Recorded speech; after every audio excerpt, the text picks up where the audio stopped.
Shalom les amis, j'espère que vous allez très bien, c'est persévérant ici. Tout ce que nous possédons est venu de Dieu. Avant que nous puissions entrer dans un petit moment de partage, j'aimerais que nous puissions chanter ce chant du pasteur Jules Kimbonge qui dit « Jésus, tu m'as aimé, ton sang m'a racheté. Gloire à l'agneau de Dieu, Hosanna, Amen. Jésus, tu m'as aimé, ton sang m'a racheté. Gloire à l'agneau de Dieu, Hosanna, Amen. Jésus, tu m'as aimé, gloire à l'agneau de Dieu, Hosanna, Amen.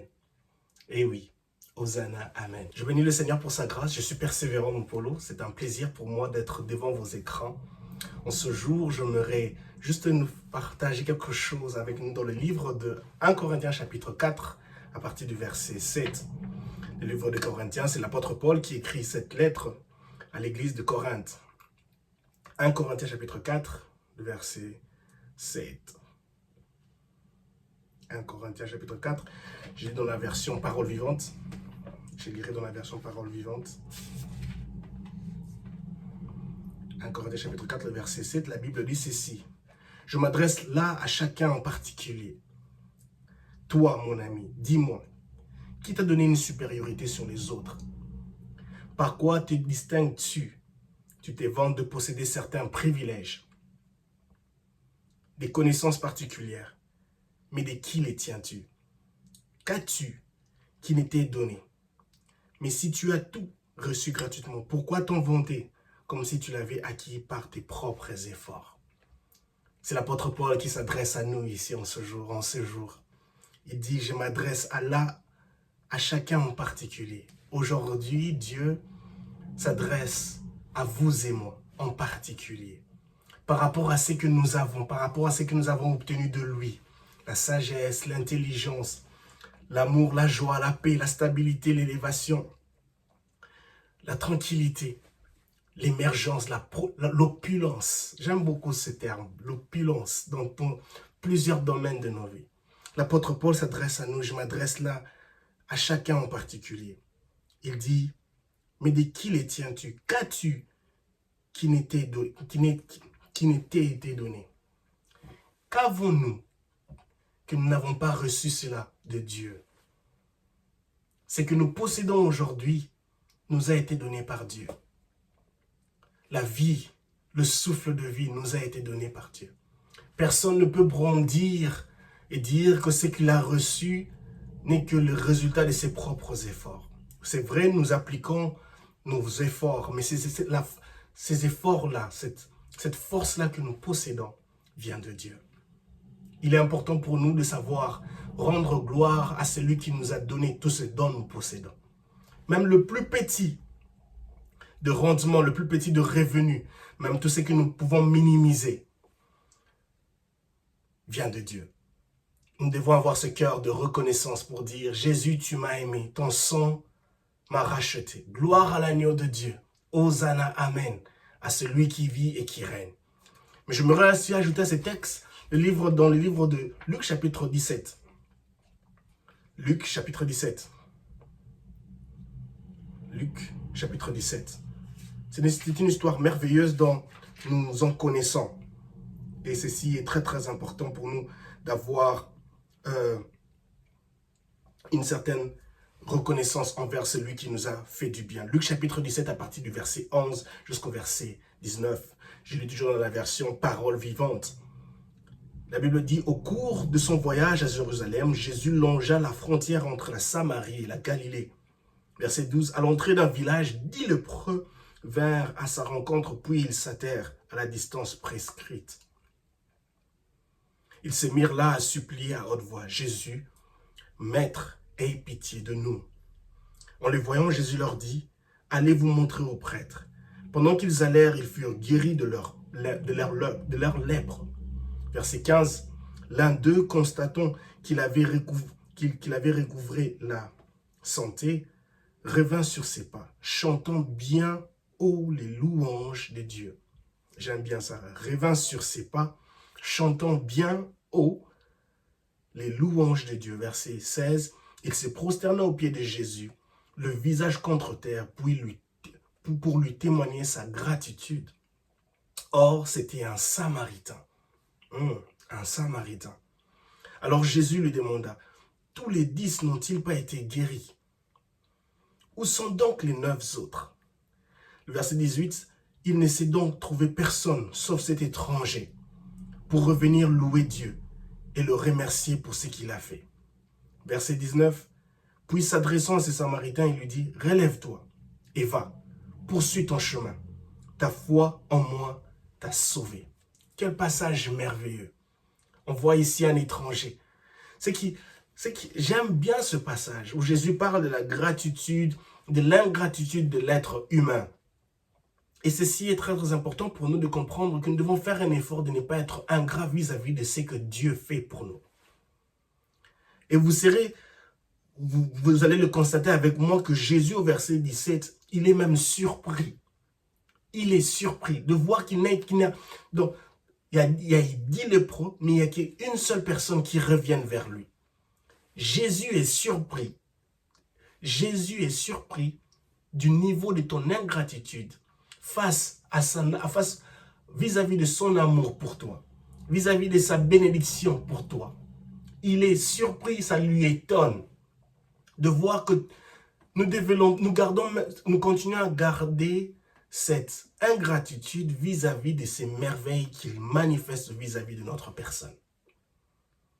Il est surpris de voir qu'il n'y a seulement une seule personne revenant vers lui.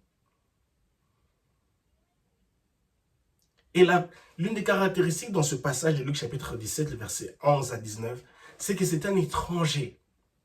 Il pouvait s'attendre à d'autres personnes, à des personnes qui sont même de la même nature que Christ, que lui, Jésus, de sa même contrée, mais pas un Samaritain. Pas un Samaritain. Un étranger, quelqu'un qui n'a pas une certaine affinité par rapport à la contrée où Jésus vivait. Mais c'est cet étranger-là qui a ce cœur de reconnaissance et qui vient auprès de Jésus. La Bible dit au verset 15, il dit, « Il revint sur ses pas, chantant bien haut les louanges de Dieu. » Combien d'entre nous, lorsque Dieu nous bénit, nous commençons maintenant à planifier certaines choses, mais nous oublions de chanter bien haut les louanges de Dieu. Bien sûr, certains d'entre nous le font, mais nous le faisons en secret. Certains d'entre nous le font, mais nous le faisons avec un but de le garder pour nous-mêmes.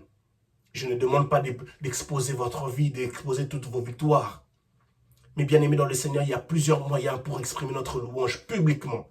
Ceci nous valorise, ceci nous permet de mettre en valeur notre vie chrétienne, notre attachement à Dieu et de ne point avoir honte de témoigner Christ là à l'extérieur, dans notre environnement, dans des environnements qui ne sont pas les nôtres, pour dire ce que je possède ne vient pas de moi, il vient de Dieu. Ne soyons pas de ces personnes-là où Jésus est étonné du fait que comment est-ce que j'ai béni Persévérant, mais Persévérant a disparu. Il a pris la poudre d'escampette. Il n'est plus là. Il n'a même pas le temps de venir me dire merci. Ne soyons pas comme ces 10 lépreux. Je vous en prie et je vous en supplie. Ne soyons pas des ingrats comme ces 10 lépreux. Ayons l'attitude de cet étranger, ce Samaritain, qui décide de revenir vers Dieu pour dire « Je te rends grâce ». J'aime son attitude, chantant bien haut les louanges de Dieu. En cette saison, j'aimerais que tu puisses avoir cette attitude de chanter bien haut les louanges de Dieu. Dans les situations positives comme négatives, prends cette attitude avec toi. de chanter bien haut le louange de Dieu. Lorsque Dieu te bénit, lorsque Dieu t'a guéri, lorsque Dieu t'a consolé, lorsque Dieu t'a fait du bien, prends cette attitude de chanter bien haut les louanges de Dieu.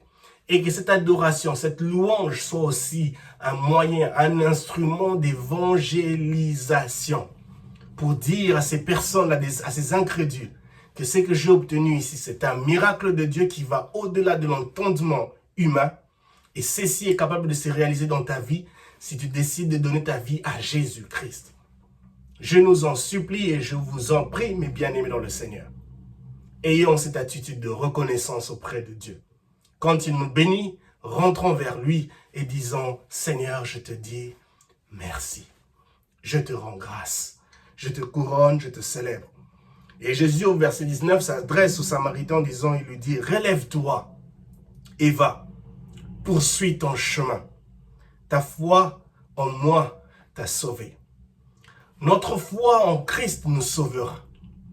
Je vous en supplie et je vous en prie, j'aimerais nous rappeler ceci. Notre foi en Christ nous épargnera des griffes de l'ennemi. Notre foi en Christ nous sauvera du danger. Notre foi en Christ nous épargnera des mauvaises décisions. Notre foi en Christ nous épargnera des pièges de l'ennemi, des flèches entravées de l'ennemi. Alors, nourris ta foi. Nourris-la quotidiennement, constamment. Ne te décourage pas. C'est vrai qu'il y a des jours où on se sent abattu, on n'a pas ce courage, ce désir-là de nourrir notre foi. Mais ne baisse pas les bras. Le diable fera de tout son mieux de nous ralentir, de nous empêcher de nourrir notre foi chrétienne. Parce qu'il sait que c'est au travers de cette foi chrétienne que nous pourrons être de plus que vainqueurs, de dominer sur l'ennemi, de vivre les bontés de Dieu. Alors je vous en prie et je vous en supplie. Ayons ce cœur de reconnaissance et faisons de notre mieux de nourrir notre foi de façon quotidienne. La foi vient de ce qu'on entend et ce qu'on entend vient de la parole de Dieu. Romains chapitre 10, le verset 17. Je t'en prie et je t'en supplie, lis ta Bible chaque jour. Et c'est alors que tu verras les bontés, les bienfaits. Dis à Dieu, Seigneur, j'aimerais voir les résultats de chaque ligne de ce livre saint dont j'ai pris la décision de la lire chaque jour. Que Dieu vous bénisse et shalom chez vous.